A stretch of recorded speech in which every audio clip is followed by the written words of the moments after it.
ফের অশান্ত বাংলাদেশ, নিশানায় আবার ভারত। ঢাকায় ভারতীয় হাইকমিশনে কট্টরপন্থীদের বিক্ষোভের মুখে তড়িঘড়ি বন্ধ করে দেওয়া হলো ভিসা সেন্টার। কট্টরপন্থীদের বিক্ষোভ, নির্দিষ্ট সময়ের আগেই বন্ধ ভারতের ভিসা সেন্টার। জুলাই ঐক্যের নামে ঢাকায় ভারতীয় হাইকমিশনে বিক্ষোভের ডাক। শেখ হাসিনা আসাদুজ্জামানের প্রত্যর্পণের দাবিতে বিক্ষোভ।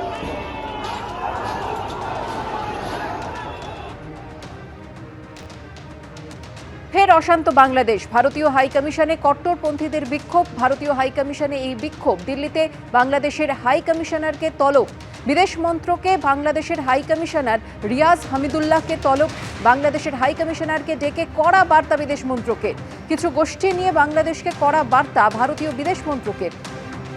নিউটাউনের পর কাঁকুরগাছি শহরে জোড়া অগ্নিকাণ্ড। মানিকতলা থানা এলাকার ঘোষবাগান লেনে আগুন। অক্সিজেন সিলিন্ডারের গোডাউনে বিধ্বংসী আগুন। অগ্নিকাণ্ডের জেরে একের পর এক সিলিন্ডার বিস্ফোরণ হয়।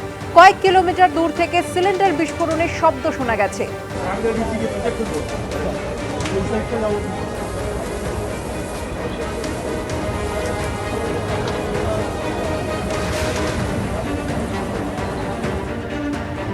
যে ছবি আপনারা দেখতে পাচ্ছেন, লেলিহান শিখা গ্রাস করেছে গোটা গোডাউনকে। অক্সিজেন সিলিন্ডারের গোডাউন যা অত্যন্ত দাহ্য, সেখানেই লেগে যায় এই বিধ্বংসী আগুন। প্রায় কয়েক কিলোমিটার দূর থেকে মুহুর্মুহু সিলিন্ডার বিস্ফোরণের শব্দ পাওয়া যায়। দমকলের অন্তত 15টি ইঞ্জিনের তৎপরতায় নিয়ন্ত্রণে আসে সেই আগুন। রাতে ঘটনাস্থলে যায় মানিকতলা থানার পুলিশ। উপস্থিত ছিলেন মানিকতলার তৃণমূল বিধায়ক সুপ্তি পাণ্ডেও। স্থানীয় সূত্রে খবর, বুধবার রাত 2:30 নাগাদ একটি অক্সিজেন সিলিন্ডারের গোডাউনে প্রথম আগুন লাগে। পাশে থাকা প্লাস্টিকের স্ক্র্যাপের গোডাউন সহ একাধিক গোডাউনে সেই আগুন দ্রুত ছড়িয়ে পড়ে। স্থানীয় বাসিন্দাদের দাবি, একের পর এক সিলিন্ডার বিস্ফোরণের জেরে ভেঙে চুরমার হয়ে গেছে বাড়ির কাচের জানলা।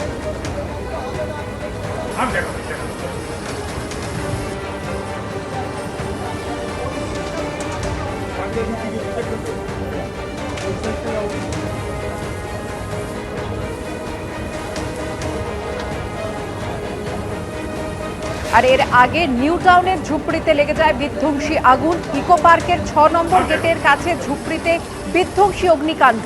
পুড়ে ছাই হয়ে যায় একের পর এক ঝুপড়ি।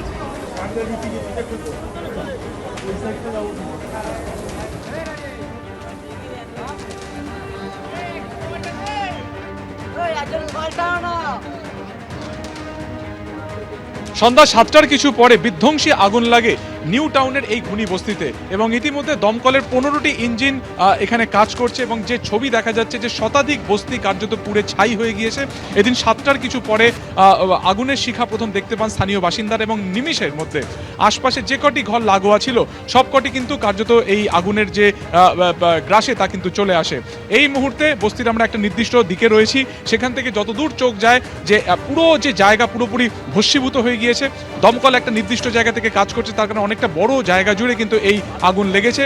দেখা যাচ্ছে যে আগুন যে গাছের যে হাইট, সেই হাইটে কিন্তু পাতা পুরোপুরি পুড়ে গিয়েছে। ফলত এখান থেকে বোঝা অনেকটাই যাচ্ছে যে যখন এই অগ্নিকাণ্ড লাগে তখন তার লেলিহান শিখা কত দূর বিস্তৃত ছিল।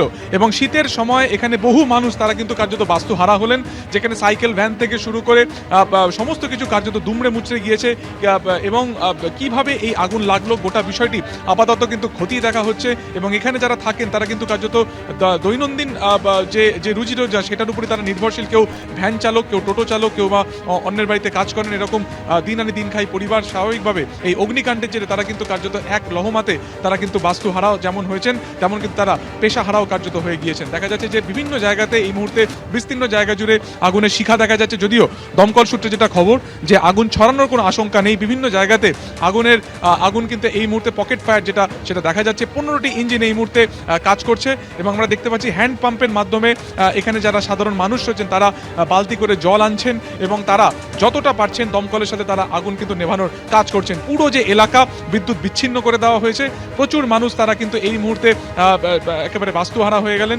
এবং দেখা যাচ্ছে একটা নির্দিষ্ট পোর্শনে এরকমই কিন্তু টিনের ছাউনি ছিল, কোথাও কাঠ বা একেবারে কাঠের কাঠামো দিয়ে সবটা প্রস্তুত ছিল। ফলত এক লহমাতে যখন এই আগুন লাগে এক ধার্সে কিন্তু পুরো যে জায়গা রয়েছে পুরোটা অগ্নিকাণ্ডের একেবারে আওতায় চলে আসে। দমকলের তরফে এই মুহূর্তে বিভিন্ন জায়গা থেকে তারা হোস পাইপের মাধ্যমে আগুন নেভানোর তারা কাজ করছেন। যেহেতু অপরিসর রাস্তা, কিছুটা ন্যারো বা সংকীর্ণ রাস্তা, তাই ঘটনাস্থলে দমকলের দমকলে ঢুকতে বেশ কিছুটা সময় যায় এবং পরবর্তীকালে যখন দমকল তারা কাজ শুরু করেন ততক্ষণে কিন্তু আগুন অনেকটাই গ্রাসে নিয়ে নেয় গোটা এই যে বস্তি রয়েছে বা ঝুপড়ি ঘর রয়েছে সেখানে, এবং দেখা যাচ্ছে যে দূর থেকে এই মুহূর্তে আগুন নেভানোর কাজ তেমন তারা করছেন। তবে বিভিন্ন জায়গাতে কিন্তু এই মুহূর্তে কিন্তু আগুন জ্বলছে এবং ঘুনি বস্তি ঠিক এই ইকো পার্ক লাগোয়া এই যে বস্তি সেখানে কিন্তু এই মুহূর্তে বিধ্বংসী আগুনে শতাধিক যে ঘর তা কিন্তু কার্যত পুড়ে ছাই হয়ে গিয়েছে। ক্যামেরায় অ্যান্টনিতে রোজারিওর সঙ্গে সুকান্ত মুখোপাধ্যায়, এবিপি আনন্দ, নিউ টাউন। আগুন কি ভয়াবহ আকার ধারণ করে ছবিতে আপনারা দেখতে পাচ্ছেন। নিউ টাউনের ঝুপড়িতে এই বিধ্বংসী আগুন, যার জেরে এক রাতে ঘরছাড়া হলেন বহু মানুষ।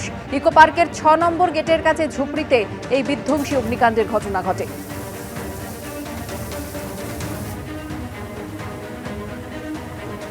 আগুনটা পিছনের বস্তি থেকে লেগেছে, আমরা দেখতে দেখতে 2 মিনিটের ভিতরে আগুন আমাদের এখানটাও চলে মাথা থেকে মাথার মধ্যে 700 মিটারের মতো ঘর পুড়ে গেছে। নিউটাউন থেকে একটা গাড়ি এসেছিল আর লেক টাউন তো আসতে একটু দেরি হয়েছিল, ওরা আসার আগে পুড়ে ছাই।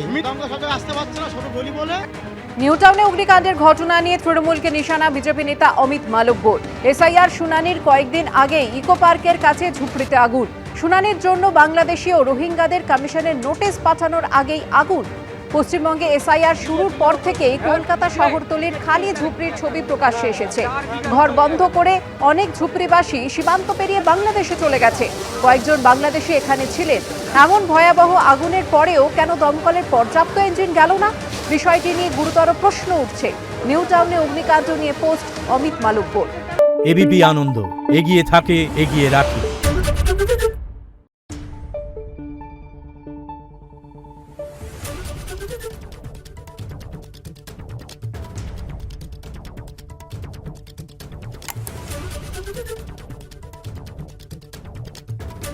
Thank you.